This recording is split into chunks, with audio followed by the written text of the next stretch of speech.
Votre proposition de loi prévoit que le référendum peut porter sur toutes les matières d'importance fondamentale pour la vie de la nation, à l'initiative du président de la République. Alors, n'est-ce pas là offrir au chef de l'État une carte blanche pour soumettre au peuple congolais n'importe quelle question, y compris la suppression de la limitation du mandat présidentiel? Je vous ai dit ici tout à l'heure que pour moi, l'objet, la signification de cette expression-là se limite aux matières que j'ai énumérées ici, c'est-à-dire des questions d'ordre bioéthique. Nous allons le préciser dans les travaux préparatoires et celui qui veut, il pourra toujours venir consulter cela. Mais ça n'empêche pas que mes collègues députés nationaux puissent ajouter d'autres matières. Sur l'initiative, oui, le référendum, c'est une décision importante dans la République pour être confiée à n'importe qui. Il s'agit d'une décision qui doit être prise au niveau le plus élevé de l'État, surtout que notre Constitution elle-même, à l'article 69, fait de notre président non seulement le chef de l'État, mais c'est lui qui assure par son arbitrage le fonctionnement régulier des institutions.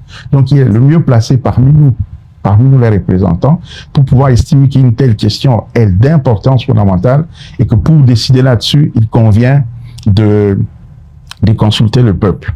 Mais sur la question proprement dite de l'article 220, du nombre et de la durée du mandat du président de la République, ce n'est pas à travers cette expression-là, question d'importance fondamentale, qu'il faut y toucher. C'est plutôt, comme je le prévois aux articles 87 à 90, c'est une procédure qui est prévue.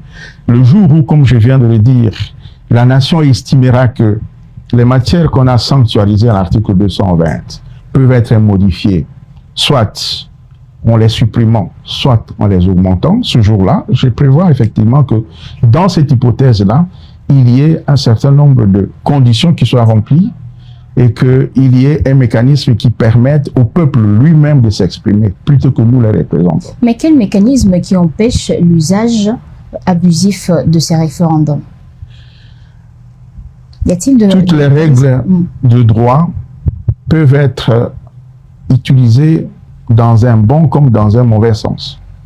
Nous avons le code pénal depuis 1940 dans ce pays, ça n'empêche pas que la délinquance existe. Il est interdit de voler, il est interdit de tuer, il est interdit mais ça n'empêche pas qu'il y a des criminels qui courent la rue, ça n'empêche pas qu'il y ait des voleurs. Et donc, la règle de droit doit exister pour essayer d'inciter à bon comportement.